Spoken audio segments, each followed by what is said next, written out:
चलिए जी आगे बढ़ते हैं अगले टॉपिक पे, दैट इज पॉइजन डिस्ट्रीब्यूशन। कल बायनोमियल डिस्ट्रीब्यूशन हो गया कंप्लीट। अब ये पॉइजन डिस्ट्रीब्यूशन होता क्या, सबसे पहले कब अप्लाई करते हैं वो देख लेते हैं। बायनोमियल कब अप्लाई करते थे आप? जब एक एक्सपेरिमेंट को बहुत बार क्या करा जाता है, रिपीट करा जाता है।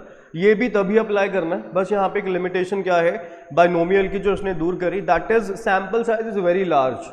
सबसे पहले बायनोमियल की लिमिटेशन क्या है, sample size is very large. अब सपोज करो 250 का सैंपल टेस्ट करना है आपने, कि 250 बार एक एक्सपेरिमेंट रिपीट हुआ, उसमें से आपको चाहिए सपोज करो 50 सक्सेस, ठीक है। तो क्या बन जाएगा 250 C50 P की पावर 50 Q की पावर 200, ये बनेगा बायनोमियल थ्योरम से, ठीक है। बट ये जो कैलकुलेशन है बहुत औखी है। अगर आप 250 C50 को ही सॉल्व करो, इट इज क्वाइट कॉम्प्लिकेटेड। इसको अगर सॉल्व करोगे बनेगा 250 फैक्टोरियल डिवाइड बाय NCR का फॉर्मूला याद है, n divide by n minus r 200 हो जाएगा, इंटू r कितना है 50। इसी को सॉल्व करने में बहुत टाइम वेस्ट होएगा, ठीक है। तो ये बहुत मतलब एक दिक्कत हमारे सामने आई कि बायनोमियल में अगर सैंपल बहुत बड़ा हो जाए तो क्या करेंगे, पहली दिक्कत ये, ठीक है। तो इस दिक्कत को किसने दूर करा, एक बंदा था जिसका नाम था पॉइजन, ठीक है। इसने क्या करा, इसने अपनी डिस्ट्रीब्यूशन बनाई, उसको मॉडिफाई कर करके और कहता जी मेरा फॉर्मूला यूज करो, आपको ऐसी दिक्कतें नहीं आएंगी। और उसने फॉर्मूला क्या दिया था, x equal to r e की पावर माइनस लैम्डा की power r divide by r factorial. यहाँ पे कौन सी टर्म क्या है मैं आपको बता देता हूँ। ये डेरिवेशन की जरूरत आपको नहीं है क्योंकि उसमें लिमिट्स का यूज करा हुआ है, वो आपके सिलेबस का पार्ट नहीं है। आपको सिर्फ फॉर्मूला यूज करना है, फॉर्मूले में कौन सा पैरामीटर क्या है उससे कंफर्टेबल होना है। तो यहाँ पे लैम्डा जो है दैट इज मीन, और मीन क्या होता है n इंटू पी, ठीक है।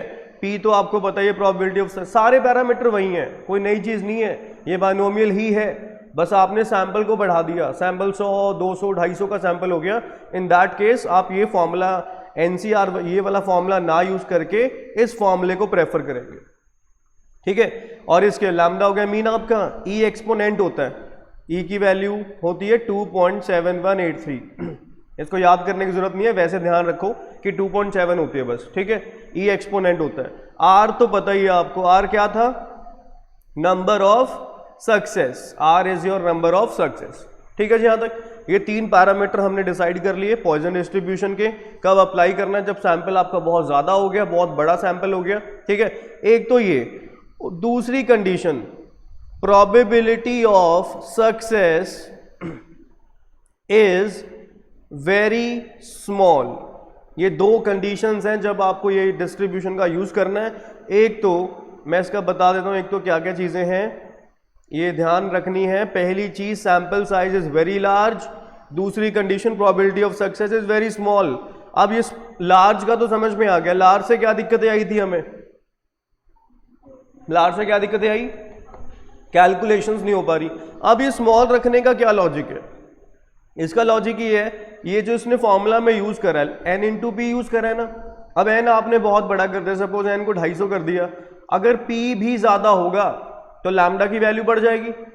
एक तो सपोज कर लो p की वैल्यू है 50%, एक p की वैल्यू है 2%, कौन से वाला कम है 2%। अगर 50% से करेंगे 1/2 होएगा, अगर 2% से करेंगे बनेगा 2/100। यही समझ में आ रही है बात। अब ये कैंसिल हो गया, ये 2 पे कैंसिल, ये 5 पे कैंसिल, ये 2 से 2 कैंसिल, तो 2% से मीन की वैल्यू कितनी आ रही है 5।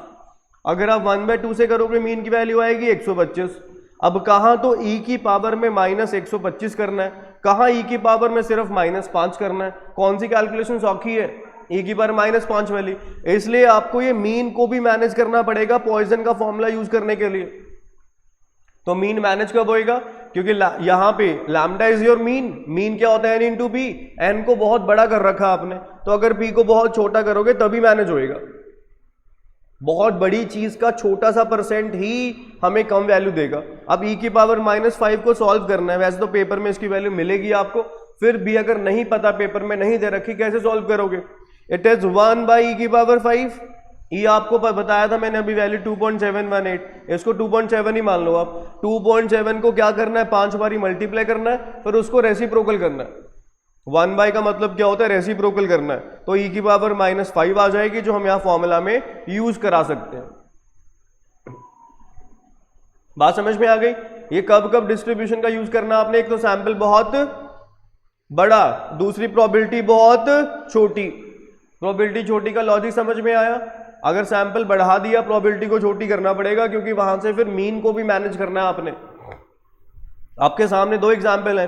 अब सैंपल 250 का मान लो, पी आपने हाफ लिया हुआ है, 250 इंटू हाफ 125 हो गया, तो मीन की वैल्यू 125 आ गई। अब यहाँ ई की पावर -125 को सॉल्व करते करते रह जाएंगे हम, ठीक है। यहाँ ई की पावर सिर्फ -5 आई है सेकेंड केस में, ठीक है। तो ये 2 कंडीशंस हैं जब आपको क्या यूज करना है, पॉइजन डिस्ट्रीब्यूशन का, ठीक है। यहां तक हाँ जी, क्लियर है सभी को ये।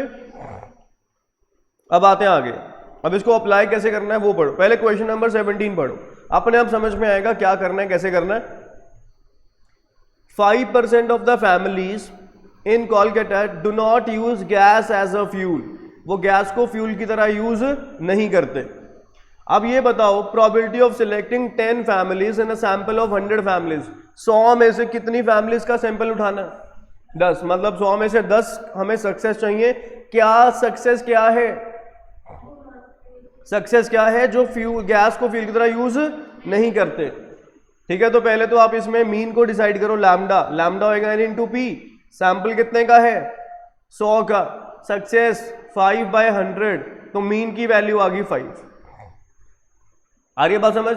अब लगाओ फॉर्मूला, e की पावर -5, e की पावर माइनस लैम्डा, लैम्डा की पावर r कितने चाहिए 10, डिवाइडेड बाय e की पावर माइनस लैम्डा, लैम्डा की power r divided by r factorial, ठीक है। अब e की पावर -5 की वैल्यू ऑलरेडी यहां ब्रैकेट्स में दे रखी है 0.0067, ठीक है जी, यहां तक डन, क्लियर।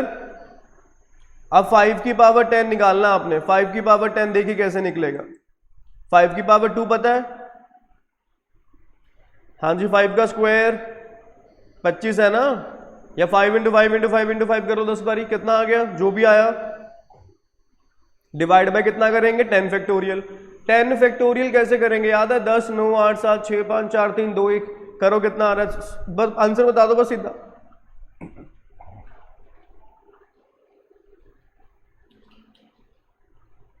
आंसर कितना आ रहा है फास्ट,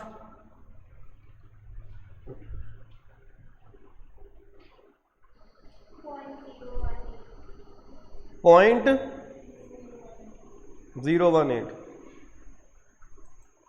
ऑप्शन डी आ जाएगा।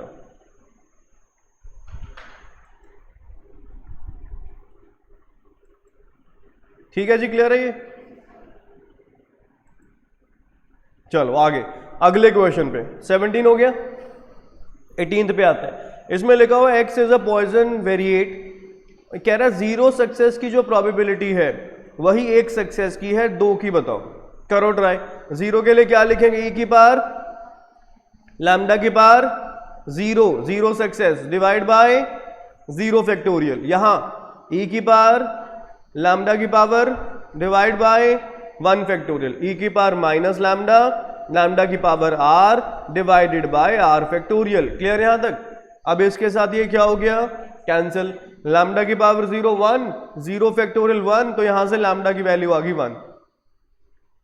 ठीक है जी, आगे निकालना क्या है, 2 पे निकालना है। 2 पे क्या बनेगा, e की पावर माइनस लैम्डा, लैम्डा का स्क्वायर डिवाइडेड बाय 2 फैक्टोरियल। अब e की पावर लैम्डा कितना आया था -1, 1 लिख देंगे यहाँ पे, 1 का स्क्वायर डिवाइड बाय 2, तो ये बन जाएगा 1/2e, कौन सा ऑप्शन है, सी ऑप्शन। e की पावर -1 1/e होता है ना, इस तरह से। क्वेश्चन नंबर 19,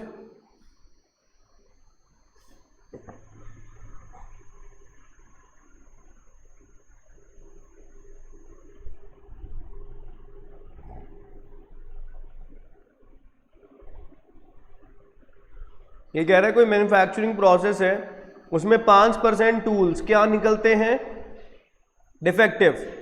अब ये प्रोबेबिलिटी बताओ कि 40 के सैंपल में ज्यादा से ज्यादा 2 डिफेक्टिव है।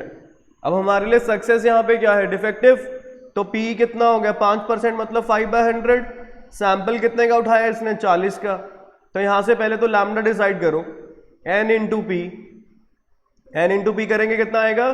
तभी तो देखो ब्रैकेट में e की पावर -2 दिया हुआ है ना, e की पावर -2 दिया हुआ। चलो जी अप्लाई करते हैं, e की पावर माइनस लैम्डा। अब कितने चाहिए, ज्यादा से ज्यादा, मतलब 2 सक्सेस भी चाहिए, 1 भी चाहिए, 0 भी चाहिए। पहले 2 वाला, e की पावर माइनस लैम्डा, लैम्डा का square divide by 2 factorial, plus e की पावर माइनस लैम्डा, लैम्डा की पावर 1/1, प्लस e की पावर माइनस लैम्डा, लैम्डा की पावर 0 डिवाइड बाय 0 फैक्टोरियल। ठीक है, जल्दी से कैलकुलेट करके बता दीजिए कितना आ रहा है। e की पावर माइनस लैम्डा, लैम्डा आपके पास आया हुआ है 2, करो सॉल्व। e की पावर -2 की वैल्यू पता है, तो इसमें से आप कॉमन भी निकाल सकते हो।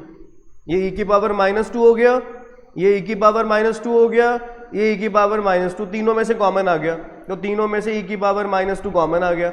ब्रैकेट में पहला क्या बना, लैम्डा स्क्वायर बाय 2, लैम्डा 2 है, 2 स्क्वायर 4, 4/2 हो गया 2, प्लस लैम्डा 2 है, 2 की पावर 1 2, 2/1 हो गया 2, आगे वाला बनेगा 1। तो ये फाइनली आंसर बनेगा इसका 5 इंटू 0.135।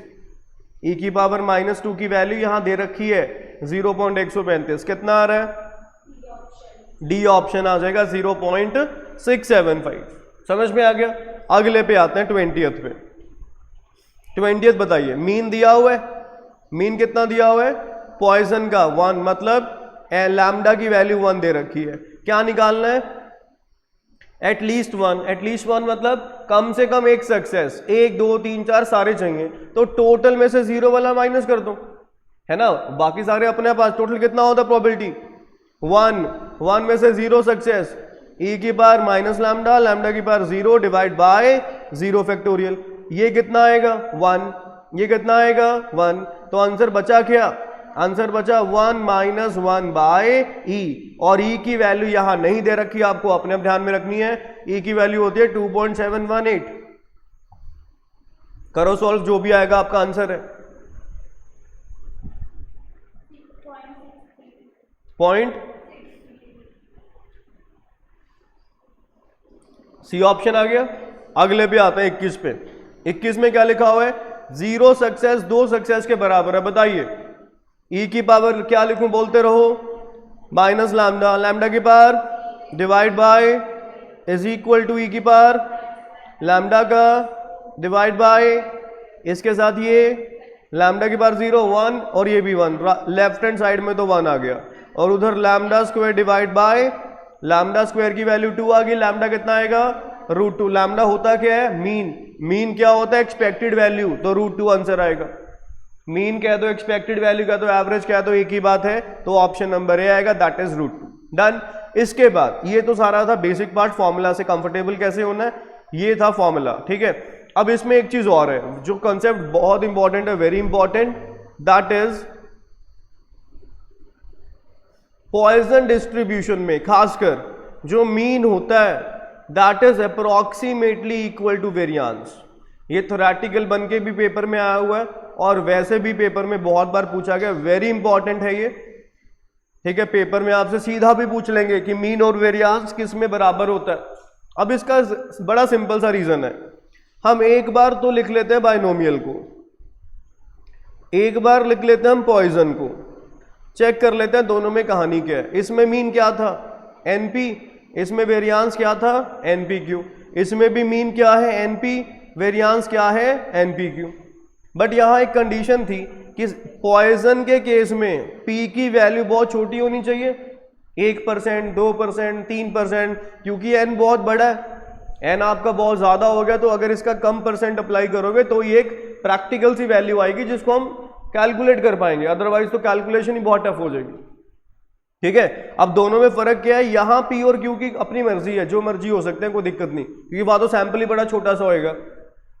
अगर 20 का 50% कर भी दिया कितना आएगा 10, कैलकुलेट कर सकते हो। अगर 200 का 50% कर दिया कितना आएगा 100, वो कैलकुलेट करना औखा है। बात समझ में आ रही है ना। तो यहां चीजों में फर्क क्या था। अब समझे जरा, n इंटू पी, यहां p बड़ा कम है, मान लो दोनों में आपको एग्जांपल लेके दिखाता हूं मैं, सब समझ लो। n की वैल्यू आपके पास, ये पहले पॉइजन का एग्जांपल, n की वैल्यू सपोज कर लो 100 है, p की वैल्यू मान लो 2% है, ये कौन सा डिस्ट्रीब्यूशन आएगा, पॉइजन या बाइनोमियल? पॉइजन। देखो एक तो प्रोबेबिलिटी हिंट करेगी कि बड़ी कम है, एक आपको सैंपल साइज हिंट करेगा बहुत ज्यादा है, दो ही पैरामीटर हैं इसके। अब ये सैंपल साइज हिंट कर रहा है, सैंपल साइज नॉर्मल की रेंज होती है 20, 25, 30, मैक्सिमम 40।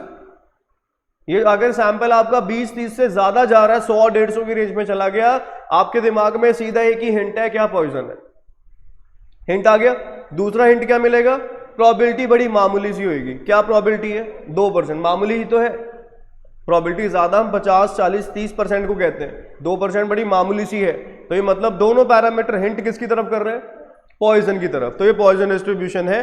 तो यहां पे n इंटू पी, ये हमने मीन लिखा, यहां मैं लिख देता हूं मीन, और यहां मैं लिख देता हूं वेरियांस। बताइए n इंटू पी, 100 का 2%, 100 का 2% 2 होगा। यहां 100 इंटू 2% इंटू कितना, सॉल्व करना जरा, कितना आ रहा है, 1.96। ये दोनों अप्रोक्सीमेट बराबर नहीं आ रहे, अप्रोक्सीमेट, एग्जैक्ट नहीं मैं कह रहा, अप्रोक्सीमेट कह रहा हूं। ऊपर वाले में एग्जांपल लो, सपोज n आपका है 10 और p आपका है 50%, ये दोनों पैरामीटर किसकी तरफ इशारा कर रहे हैं, बाइनोमियल की तरफ। सैंपल लिमिटेड है और 50% कैलकुलेट कर सकते हो।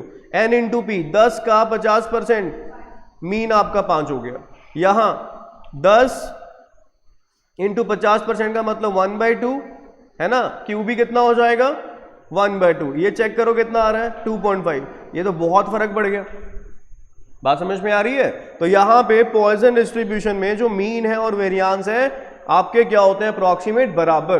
तो आपसे अगर पेपर में पूछेंगे मीन और वेरियांस किस में बराबर होते हैं, किस में होते हैं, पॉइजन डिस्ट्रीब्यूशन में, ठीक है। तो इसमें आप लिख सकते हो mean is equal to the variance, और बाइनोमियल में मीन हमेशा बड़ा होता है वेरियांस से, सिंपल है। देखो यहां पे बाइनोमियल में एनपी यहां पे भी है, यहां पे भी है, यहां पे किस चीज का फर्क है, अब क्यू आपका ये तो है नहीं 100% से ज्यादा हो जाएगा, ये 100% से कम ही होएगा ना। किसी नंबर को 100% से कम से मल्टीप्लाई कर रहे हो तो वैल्यू छोटी नहीं हो जाएगी। तो मीन यहां पे ज्यादा है, वेरियांस यहां पे कम होएगा, ठीक है जी। हर बार यही होता है, पॉइजन में भी ऐसा है, बट वहां पे डिफरेंस बड़ा मामूली से नजर नहीं आता, इसलिए हम कह देते हैं मीन और वेरियांस आपस में क्या है, बराबर, ठीक है जी। अब आते हैं क्वेश्चंस इसके ऊपर क्या बनेंगे। पहला 22 पे आइए, 22 में ना आपको स्टैंडर्ड डेविएशन पूछा गया, बाद में आएंगे, पहले इस इक्वेशन को सॉल्व करिए। क्या बनेगा, x3 के लिए e की पावर 3 की पावर 3 माइनस लैम्डा, पुट्ठा लिख दिया ना, e की पावर माइनस लैम्डा, लैम्डा की पावर 3, सारा कुछ पुट्ठा हो गया, divide by 3 factorial is equal to 5 e की पावर लैम्डा की पावर डिवाइड बाय 5। इसके साथ ये कैंसिल, ये आपस में कैंसिल आउट हो गया। अब जो बचा हुआ लैम्डा यहां 2 है, यहां 5 है, यहां 3 है, यहां तो उधर 2 रह गए, और ये 5, और फैक्टोरियल को सॉल्व करते हैं। 3 फैक्टोरियल कितना होता है, ये 6 होता है, ये 120 होता है, 3 ही आएगा ना ये, हाँ तो ऐसे ही क्यों देख रहे हो। 3 फैक्टोरियल 6 होता है, 5 फैक्टोरियल 120, ये 5 120 पे कटेगा, कितने पे कटेगा, 24 पे, और ये 6 24 पे कटे कितने पे, 4 पे, तो लैम्डा स्क्वायर की वैल्यू 4 आ जाएगी, लैम्डा आ जाएगा 2, मीन 2 आ गया, वेरियांस भी 2 हो जाएगा क्योंकि पॉइजन है, वेरियांस 2 हो गया। स्टैंडर्ड डेविएशन इसका रूट होता है, तो √2 आ जाएगा, ऑप्शन डी। इस तरह से यूज करना है इस कॉन्सेप्ट को, ठीक है। अगले पे आते हैं 23 पे, EX क्या, लैम्डा मीन 1 आ गया, x ग्रेटर देन 1 चाहिए, क्या करेंगे, एक से ज्यादा बड़े सारे हैं, तो क्या 1 में से 2 केस माइनस हो जाएंगे, कौन सा, 0 और 1 वाला, 0 वाला e की पावर माइनस लैम्डा, लैम्डा की power 0 divide by 0 plus e की पावर माइनस लैम्डा, लैम्डा की पावर 1 डिवाइड बाय 1, 1 माइनस ये e की पावर लैम्डा तो 1 ही है, e की पावर -1 आ गया, प्लस ई की पावर -1, ये भी 1 बन जाएगा, ठीक है। तो बनेगा 1 माइनस 2 ई की पावर -1, सी ऑप्शन। बात समझ में आ गई? डन। अब थोड़ा सा फास्ट फॉरवर्ड, एक थोड़ी सी इसकी मैं आपको रिवीजन करा देता हूं यहाँ पे। फिर एक लास्ट टॉपिक रह जाएगा, नॉर्मल डिस्ट्रीब्यूशन।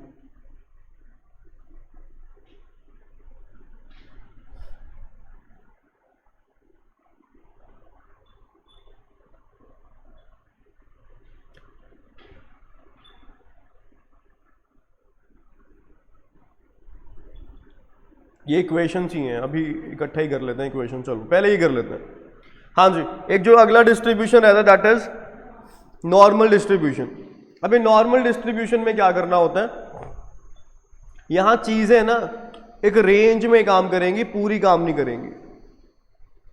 सपोज ये इसका ग्राफ होता है, पहले तो की पैरामीटर्स क्या क्या है वो आपको मैं बता देता हूं। ये ग्राफ बना हुआ है, ये ग्राफ है, इस ग्राफ की खासियत क्या है, ये ग्राफ है सिमेट्रिकल। सिमेट्रिकल का मतलब क्या होता है, 50% area on the left and 50% area on the right. ठीक है जी, क्लियर।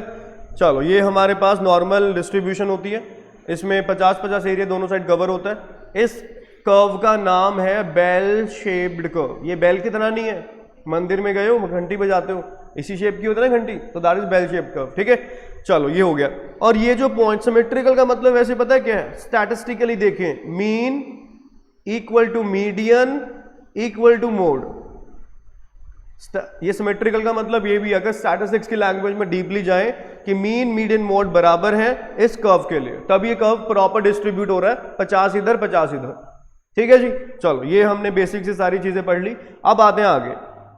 अब ये एग्जांपल लेते हैं कि क्लास में 100 बच्चे हैं मान लो, ठीक है। 100 बच्चों का टेस्ट लिया, नंबर आए, हमने एंटर करे, एवरेज उनकी आ गई 60 मार्क्स की।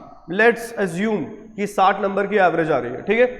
अब यहां पे काम होता है रेंज में। रेंज का मतलब, अब सपोज हमें चेक करना है 60 से 75 के बीच में कितने बच्चे लाई कर रहे हैं, ठीक है। तो हम क्या करेंगे, हम यहाँ पे ना रेंज में काम करते हैं। जैसे बाइनोमियल में कैसे काम हो रहा था, डिस्क्रीट पॉइंट पे कि 5 सक्सेस बताओ 10 में से, 10 में से 2 बताओ, 10 में से, ये तो नहीं कहा कभी आपने 10 में से 2 से 3 बताओ, या तो 10 में से 2 होंगे या 10 में से 3 होंगे, 2 से 3 थोड़ी होंगे। वहां रेंज में काम नहीं होता। जहां रेंज में काम हो रहा है that is called continuous distribution. जहां एक पॉइंट पे काम हो रहा है that is called discrete distribution. और ये कैसा बनेगा,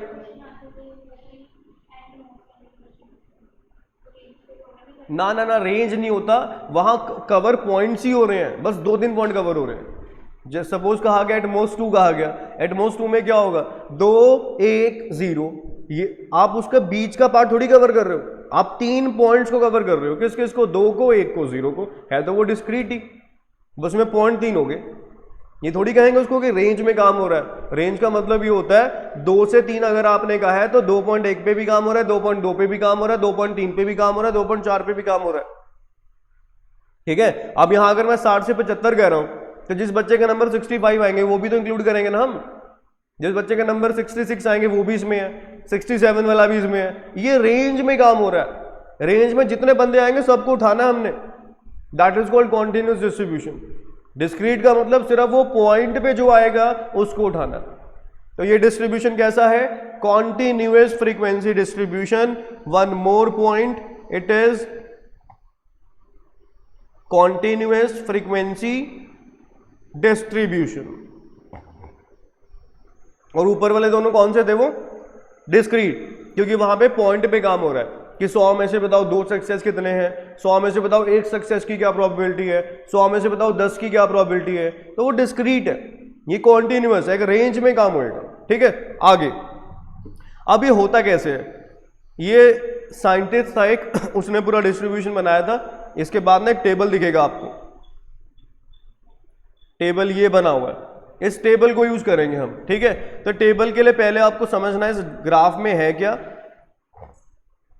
सबसे पहली बात, हमने क्या करा, 100 बच्चों का टेस्ट लिया, नंबर आ गए, सबके नंबर एंटर करे, एवरेज निकाल लिया। एवरेज कितनी आ गई, 60 नंबर आ गई। तो ये वाला पॉइंट क्या होता है, एवरेज का होता है। ठीक है, यहां पे 0 मिनिमम, यहां पे मैक्सिमम 100। अब आप बताओ 60 से 100 के बीच में कितने बच्चे हैं? 50%, मतलब 50। और 0 से 60 के बीच में कितने बच्चे हैं? 60%। 60% का मतलब क्या होता है? सॉरी 50%। 50% का मतलब क्या होता है? 50। ठीक है, अब ये 60 से 75 के बीच में कैसे पता करेंगे? इस बंदे का नाम था गॉस, ठीक है, इसने एक स्कोर बनाया था जिसका नाम था जेड स्कोर। जेड स्कोर होता है x minus X bar divide by sigma. x होता है वो पॉइंट जहां पे आपको z स्कोर निकालना है। अब सपोज आपको 75 में निकालना है, तो x की वैल्यू क्या हो जाएगी? 75। मीन कितना है आपका? 60। स्टैंडर्ड डेविएशन डेटा में दिया होगा, सपोज करो स्टैंडर्ड डेविएशन आपको 15 दे रखा है, मान लो या निकाल लोगे? कैसे निकालोगे? सबके नंबर आ गए, एवरेज आ गया, मीन आ गया, सबका मीन से डिस्टेंस डेविएशन होता है, डेविएशन का स्क्वायर करेंगे, स्क्वायर करके डिवाइड बाय 100 कर देंगे, वो वेरिएंस आ जाएगा, उसका रूट कर देंगे, क्या बन जाएगा? स्टैंडर्ड डेविएशन बन जाएगा। प्रोसेस तो पता ना करने का, वैसे पेपर में दिया होगा, पेपर में आपसे ये डेविएशन निकालने के लिए नहीं कहेंगे, पेपर में by default it is given. तो डिवाइडेड बाय डेविएशन कितनी आ रही है? 15। कितना आ गया? 1 आ गया। अब 1 का मतलब क्या है? 1 को आपने देखना है टेबल में, जरा टेबल पे आइए, ये टेबल दिख रहा है, टेबल में आपको 1 देखना है। 1 कैसे देखना है? ये रहा 1। 1 को देखना है 0 पे, ये वैल्यू आ रही है, क्या वैल्यू है? 34 पॉइंट या 0.3413 का मतलब है 34.13%। अब सपोज आपका z स्कोर आ जाता है 1.15, इसको कैसे देखते? 1.1 को देखना वर्टिकली, 0.05 को देखना ऊपर। ये देखो, ये दिख रहा है आपको 0.05, ये देखो 0.05 है ना यहाँ पे, तो वहां इसको तोड़ेंगे कैसे? 1.1 प्लस 0. अब 1.1, पहले इसको मैं टेबल को थोड़ा सा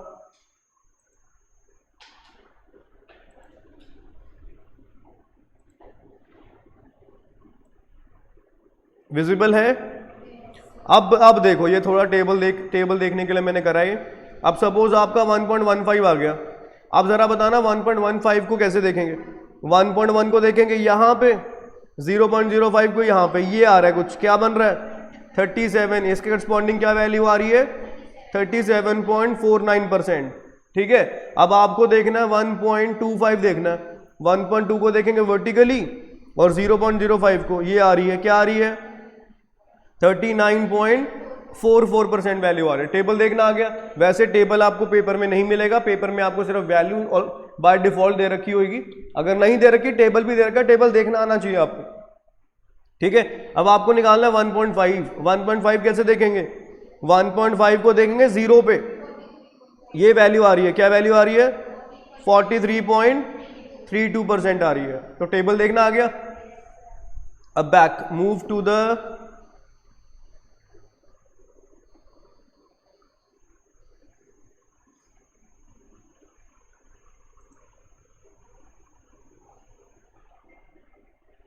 अब 1 पे कितना आया था?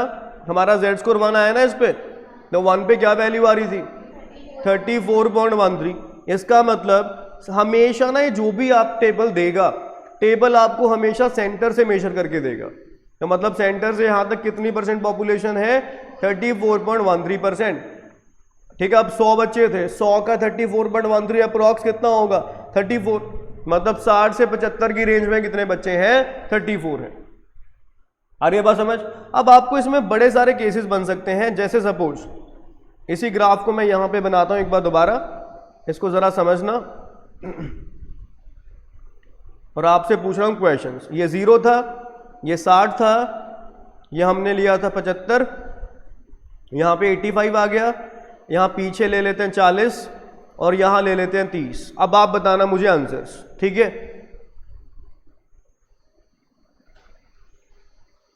इसमें सारी चीजें, चारों केसेस कवर कर देता हूं मैं जो इसमें पेपर में आपसे पूछेंगे। आपसे पहला क्वेश्चन पूछा गया 60 से 75 के बीच में कितने बच्चे हैं? आप 100 ना मानो, आप 1000 मानो। 1000 बच्चे पढ़ रहे थे, उनका टेस्ट लिया गया था, इससे थोड़ा और क्लियर हो जाएगी पिक्चर। ठीक है, हाँ जी, 60 से 75। तो हम क्या करेंगे? z स्कोर निकालेंगे 75 का, 75 minus 60 divide by standard deviation दे रखी है 15 और मीन आपको बताइए 60। और जेड स्कोर का फॉर्मूला क्या यूज करना है आपने, x minus X bar divide by sigma. x है जिस पॉइंट का चीज निकालनी है, डिवाइड बाय कितना हो गया 15, वैल्यू कितनी आ गई 1 पे कितनी वैल्यू शो हो रही थी टेबल में 34.13%। इसका मतलब इसको मैं नाम देता हूं 1, इसको नाम देता हूं 2, इसको नाम देता हूं 3, इसको नाम देता हूं 4। ठीक है, इससे मुझे कौन सा एरिया मिला 6275, मतलब पहले वाला एरिया। तो ये एरिया नंबर 1 की वैल्यू है। 3 वहां था 1000 से थोड़ी करेंगे, 1000 तो आपका टोटल पॉपुलेशन है। न्यूमेरिकल को परसेंट में निकालने के लिए 100 ही होता है, परसेंट का मतलब क्या होता है, पर 100 होता है ना, वो तो स्टैंडर्ड रूल है। ये तो 100,000 तो टोटल बंदे दे रखे हैं, इसका उससे कोई लिंक नहीं है। ठीक है, वो एंड में करेंगे जाके। वो आप बात सही कह रहे हो, आंसर इसका 343 समथिंग आएगा, वो एंड में करेंगे। पहले अब सिर्फ अभी परसेंटेज पे आओ। ठीक है, यहां तक डन। अब अगला काम आपको करना है 75 से 80, ये तो क्लियर हो गया पूरा। अब अगला काम आपको करना है 75 to 80, इसको मैं थोड़ा सा नीचे लिख देता हूं 75 to 85। तो इसके लिए पहले Z स्कोर निकालो 85 का, जहां पे निकालना है माइनस हमेशा मीन होता है, डिवाइड बाय स्टैंडर्ड डेविएशन आपकी 15 है। 85 माइनस 60 कितना हो गया 25, डिवाइड बाय 15 कितना हो गया 5/3 कितना आ गया 1.67 आ गया। Back to the table, table पे जाइए, इसको मैं एक बार व्यू कर देता हूं, थोड़ा 100% पे ले आते हैं। हाँ जी 1.67 दिख रहा है, 1. ये रहा 1.6.7 पे ये वैल्यू दिख रही है 4525, यही दिख रही है आपको। थोड़ा बड़ा करूं अगर नहीं दिख रहा, 1.67 आएगा ना, फिर उसको अप्रॉक्स करके राउंड ऑफ करके 1.67 ही बनेगा। 1.66 आ रहा है ना आपका 5/3, राउंड ऑफ करके तो 1.67 बनेगा ना। हर बार करो, कोई फर्क नहीं पड़ेगा, इससे बहुत फर्क नहीं पड़ेगा। ठीक है, कितना आ गया 1.6। ऐसा कुछ नहीं होगा इतना, यहां पे इतना आपसे वो नहीं कह रहे कि अब एग्जैक्ट निकालो, इतना को एक्सेप्ट करके चलते हैं कि थोड़ा बहुत एरर तो होगा। ठीक है, कितना आ गया 45.25 आ गया, बस अब 45.25 आ गया।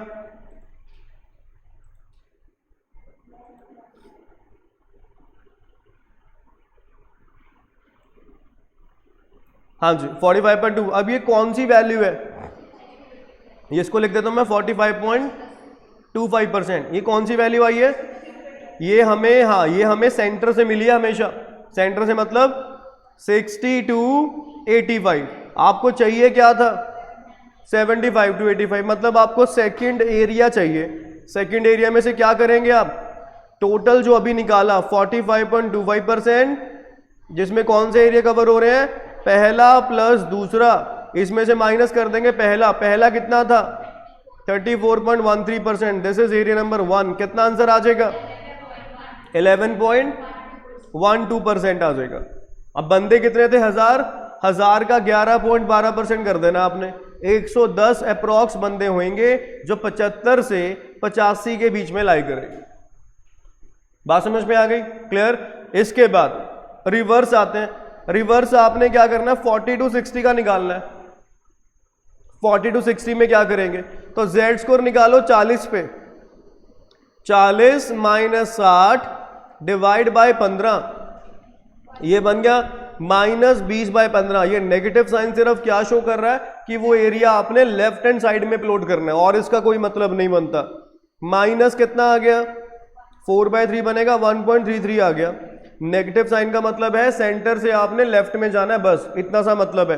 1.33 को देख लो टेबल में, 40 आप टेबल देखना आ गया ना। अब मैं स्क्रॉल नहीं कर रहा, आप टेबल देख लेना, ये आपको ऑनलाइन भी मिल जाएगा, प्लस बुकलेट्स में भी आपको है, ये वीडियो के साथ में अटैच करा देता हूं, आप टेबल देख लेना। हाँ जी कितना आ रहा है 40.82% आ गया। ये कौन से वाला एरिया है, ये एरिया नंबर 3 है। डायग्राम में आपको एरिया 3 दिख रहा है, ये एरिया नंबर 3 निकाला आपने। कितना 40.82%, किसका 1000 का। 1000 का 40.82 करेंगे अप्रॉक्स 408 बंदे आएंगे, है ना। अप्रॉक्स 408 बंदे ऐसे हैं जो 40 से 60 के बीच में है। ठीक है, अब आपको निकालना है 30 से 40 का रेंज।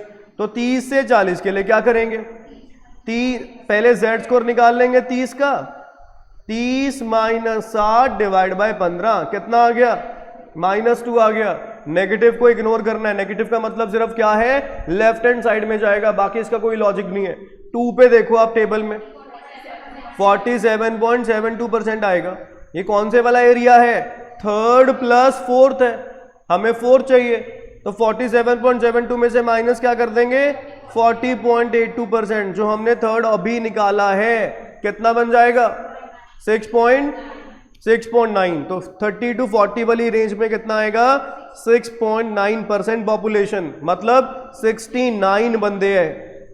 यहां पे कितने बंदे थे 40 to 60 में 40.82%, मतलब कितने बंदे हैं 408 अप्रॉक्स। 60 से 75 की रेंज में कितने बंदे आए थे, जेड स्कोर निकाला था 75 का, ये बना था 341 अप्रॉक्स बंदे हैं। 75 to 85 की रेंज में कितने बंदे आए थे, ये 1.67 जेड स्कोर आया था, ये माइनस, हाँ 45.25 माइनस करा के 11.12% आया था, अप्रॉक्स 110 बंदे हैं। बात समझ में आ रही है? तो this is all about normal distribution. को इसमें डाउट है किसी का? अब यहां नंबर ऑफ कहां पहुंच में आ रहे हैं, तो 408, ये टेबल कौन सा एग्जैक्ट है, ये जो टेबल बना हुआ है ना, ये आप ये कैसे सोच सकते हो कि एग्जैक्ट 32.64 होएगा, ये टेबल भी अप्रोक्सीमेशन पे बना हुआ है, यहां हर एक चीज में अप्रोक्स लिखेंगे, एग्जैक्ट कुछ नहीं है, बट आइडिया हो जाएगा। ये सिर्फ एक आइडिया लेने के लिए है, ये नहीं कि आपको एग्जैक्ट फिगर मिलेगी कि 309 है तो 309 ही आएगा, ऐसा कुछ नहीं है यहाँ पे। ये टेबल का अगर यूज कर रहे हो, ये एक हाइपोथेटिकल चीज है, अगर ये यूज कर रहे हो सिर्फ ये मतलब ये जो चीज टेबल बनी है ये मोस्ट एक्यूरेट है और आपको आइडिया भी बिल्कुल एग्जैक्ट मिलेगा। हाँ, इस यहाँ 309.5 आ रहा है तो 309 से 310 के बीच में हो सकता है, ठीक है। तो ये सिर्फ एक आइडिया लेने के लिए कि हाँ हमें पता लग जाएगा कहानी हो क्या रही है, ठीक है। इसके बाद एक आपको जेड स्कोर याद क्या रखने हैं, जो टेबल से आपको नहीं मिला, बाय डिफॉल्ट आपको ध्यान रखने हैं। -1 to 1 ये ध्यान रखना है, -2 to 2 ये ध्यान रखना है, -3 to 3 ये ध्यान रखना है। अब -1 to 1 का मतलब क्या है, -2 to 2 का मतलब क्या है, देखो ये मीन आ गया, मीन पे जेड स्कोर क्या होता है, मीन पे जेड स्कोर क्या होता है 0, क्योंकि आप चेक करो जेड स्कोर का फॉर्मूला क्या था x minus X bar divide by sigma. अगर आप मीन पे निकालने जा रहे हो तो x की जगह पे x बार आ जाएगा, x bar minus X bar divide by sigma, Z score कितना बन जाएगा यहाँ पे 0। आगे जाएंगे पॉजिटिव, पीछे आएंगे आगे जाएंगे पॉजिटिव, क्यों है, क्योंकि x x बार से ज्यादा हो जाएगा, ओवरऑल क्या बन जाएगा पॉजिटिव। पीछे आएंगे नेगेटिव, क्यों हो जाएगा, x x बार से कम हो जाएगा तो नेगेटिव, ठीक है। तो यहाँ पे 1 कहाँ पे होएगा z, यहाँ पे कहीं पे जाके 1 होएगा, -1 कहाँ पे होएगा यहाँ पे। तो आपको ये वाला सारा एरिया निकालने के लिए कहा गया है केस नंबर 1 में। अब Z1 को टेबल में देख लिया आपने, टेबल में देख के कितना आ रहा था, Z1 को टेबल में देखा था कितना आया था 34 पॉइंट, वो कौन सा एरिया है 0 से 1 का, हमें उतना एरिया लेफ्ट में भी चाहिए, तो क्या कर देंगे डबल, तो 34.13 का डबल करना है आपको फर्स्ट केस में,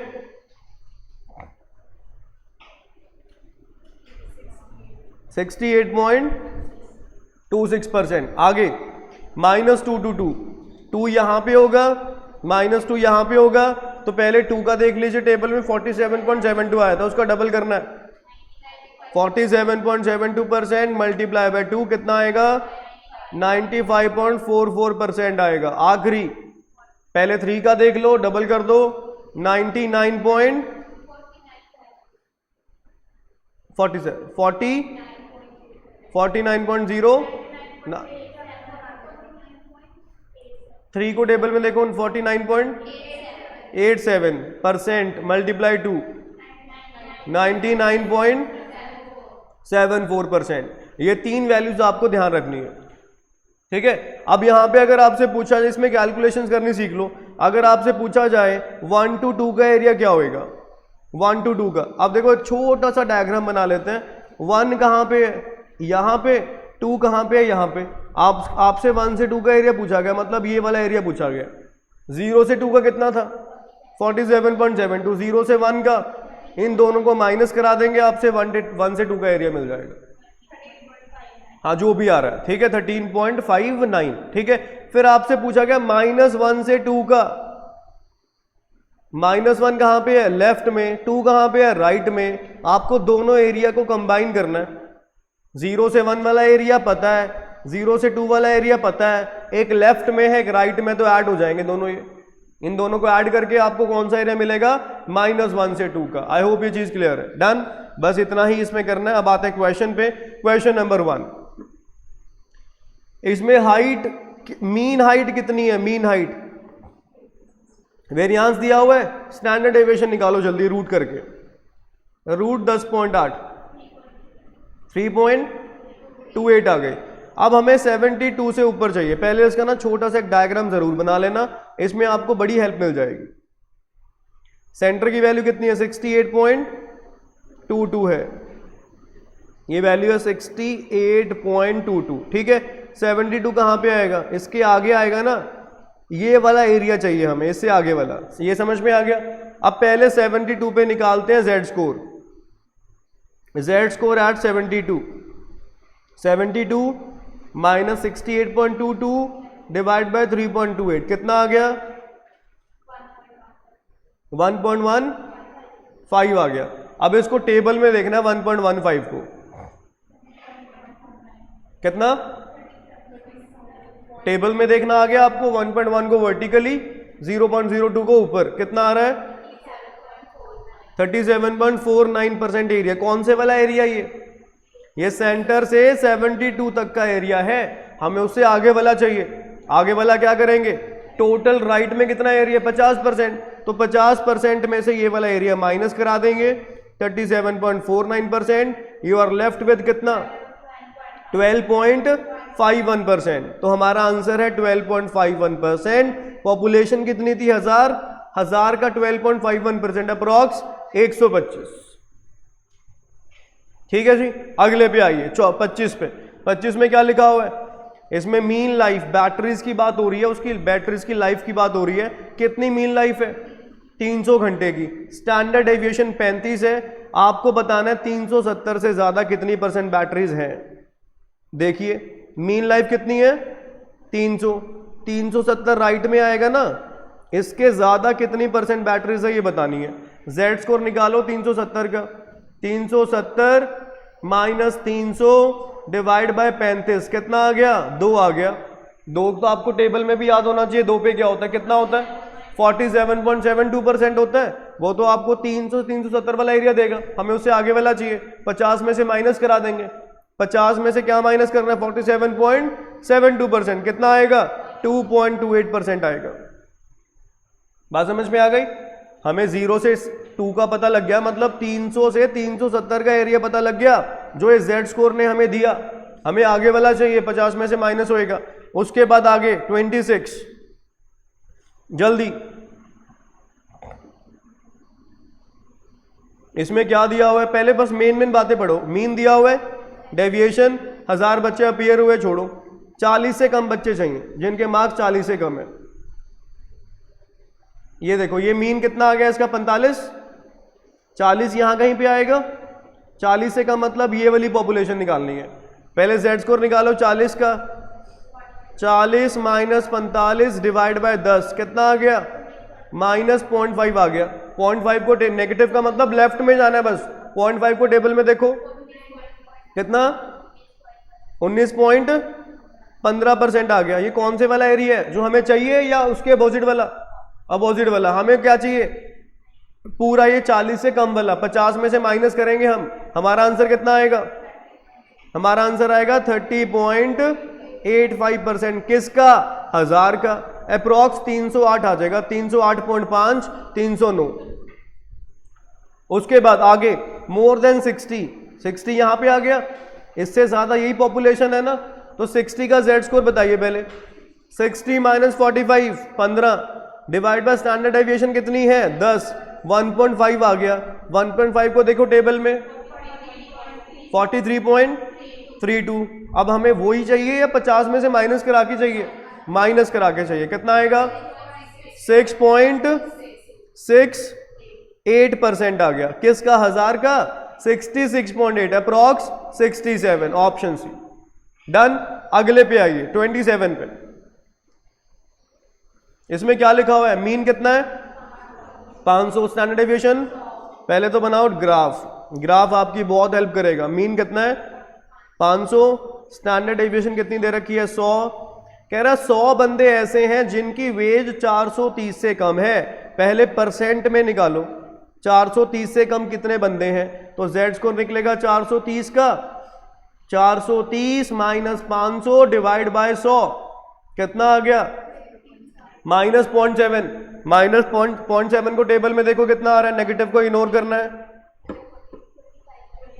25.8% आ गया। तो 430 से कम कितनी पॉपुलेशन आएगी? 50 में से कम कर दो, 24 अब इसने न्यूमेरिकली 24.2% की वैल्यू दे रखी है 100। कह रहा 100 बंदे ऐसे हैं जिनकी वेज 430 से कम है। और 430 से कम कितने परसेंट बंदे हैं? 24.2। इसका मतलब 24.2 का परसेंट वैल्यू कितना है? 100। हमें टोटल बंदे चाहिए फैक्ट्री में कितने काम कर रहे हैं, मतलब 100% की वैल्यू निकालनी है। 100 डिवाइड बाय 24.2 मल्टीप्लाई बाय 100 आपका आंसर है 413 आएगा। कौन सा ऑप्शन आ रहा है? D option. चेक करो, क्वेश्चन रिलेट हुआ। आपको क्या दिया हुआ था? ये 100 क्या चीज है? 100 24.2% की वैल्यू है। क्यों है? क्योंकि 430 से कम आपको दिया हुआ है कितने बंदे काम कर रहे हैं, तो उससे आपने क्या निकाला? टोटल नंबर ऑफ वर्कर्स निकालने, फैक्ट्री में कितने बंदे काम कर रहे हैं, दैट इज 413। ये हो गया टेबल अपना। क्वेश्चन 3 जल्दी। ये म्यू प्लस माइनस 3 सिग्मा का मतलब क्या होता है कि 3 डेविएशन आगे पीछे करके कितना एरिया कवर होएगा, अभी बताया मैंने। अच्छा, अगर Z1 होता है, Z होता क्या है? x minus X bar divide by sigma होता है ना, तो x की वैल्यू क्या बन जाएगी? सिग्मा प्लस एक्स बार नहीं बन जाएगी? एक्स बार ये म्यू लिखा हुआ है, म्यू का मतलब मीन ही होता है, तो मीन प्लस सिग्मा का मतलब होता है 1 Z score. Mu minus sigma का मतलब होता है -1 Z score. Mu plus 2 sigma का मतलब क्या होता है? 2 Z स्कोर। 2 पे चेक कर लो, जब यहां पे 2 है तो 2 सिग्मा प्लस एक्स बार नहीं बन जाएगा? जब Z स्कोर आपका 2 है तो x minus X bar by sigma की वैल्यू 2 हो गई। x की वैल्यू क्या बन गई? x बार प्लस 2 सिग्मा। x बार म्यू एक ही बात है, ये म्यू आपका मीन ही होता है, x बार ही होता है। तो म्यू प्लस 3 सिग्मा का मतलब Z3, म्यू माइनस 3 सिग्मा का मतलब Z माइनस 3। -3 to 3 में अभी हमने याद किया था एरिया 99.72% एरिया। कौन सा ऑप्शन? C option. ठीक है, तो ये चीजें आपको ध्यान में रखनी है। हाँ जी, 2 प्लस, हाँ अगर सिर्फ लिखा होता म्यू प्लस 3 सिग्मा तो ये कौन से वाले Z की बात हो रही है? 3 की। तो 0 to 3 वाला एरिया देखेंगे आप, फिर सिर्फ क्या आंसर आएगा? 49.87% आएगा उस केस में। ठीक है, उसके बाद ये डिस्ट्रीब्यूशन हो गया, ये हो गया, ये हो गया, ये हो गया, ये हो गया। नॉर्मल में ये तीनों क्या होते हैं? बराबर, इक्वल होते हैं। ठीक है, उसके बाद इक्वेशन नंबर 14 जल्दी बता दीजिए कितना आएगा। इसमें मीन लाइफ 50 घंटे है, डेविएशन 15 घंटे की है। आपको 50 से 70 के बीच में चाहिए, बड़ा ही सिंपल है। ये तो मीन से ही पूछा गया आपसे। 50 मीन आ गया, 70 यहां पे आ गया, 50 से 70 का एरिया निकालना है। तो 70 पे Z स्कोर कितना आएगा? 70 माइनस 50 20, स्टैंडर्ड डेविएशन 15, 1.33 आ गया। और 1.33 पे आपको ये भी दे रखा है। अच्छा, एक चीज और सुनो, अगर ये कभी दिया हो ना 50 से ज्यादा, एक चीज और, ये वेरी इंपॉर्टेंट पॉइंट, यहां पे पॉइंट कवर हो रहा है, सुनो ध्यान से। ये वैल्यू कितनी दे रखी है? 9, इसकी वैल्यू कितनी है परसेंट में ना? हाँ, इसकी वैल्यू है 90.82% है। इसका मतलब पता है क्या है? जहां पे भी ये दिया हुआ है 1.3, उसके पीछे वाला सारा एरिया कवर कर रखा है। मतलब इसमें से 50 माइनस करके हमें अपना रिक्वायर्ड एरिया मिल जाएगा। आ रही है बात समझ? क्लियर हुआ? अदरवाइज तो लिखा होगा सीधा 40.82 लिखा होगा। अगर ये लिखा हुआ है इसका मतलब वो जीरो से काउंटिंग शुरू कर रहा है। हम काउंटिंग कहां शुरू करते हैं? मीन से। वो शुरू कर रहा है जीरो से, तो 50 तो लेफ्ट वाला आ गया, प्लस जहां तक हमने जाना है वहां तक आ गया, तो नेट कवर करके उसने कम्युलेटिव एरिया दिया हुआ है 90.82। ठीक है, हमारा एरिया कितना आएगा इसमें? 40.82% आएगा। कौन सा ऑप्शन है? C option. ये वैसी बाय चांस मिस्टेक हो रखी होगी शायद। इसमें 50 का मतलब यही है कि जीरो पे ना अगर ये साथ में टर्म लिखी है इसका मतलब वो कॉम्युलेटिव लेके चल रहा है। कॉम्युलेटिव लिया कि 50 पे वो 0.1 मान के चल रहा है कि जब जीरो जेड स्कोर है ना तो 50% एरिया कवर्ड मान के चल रहा है वो।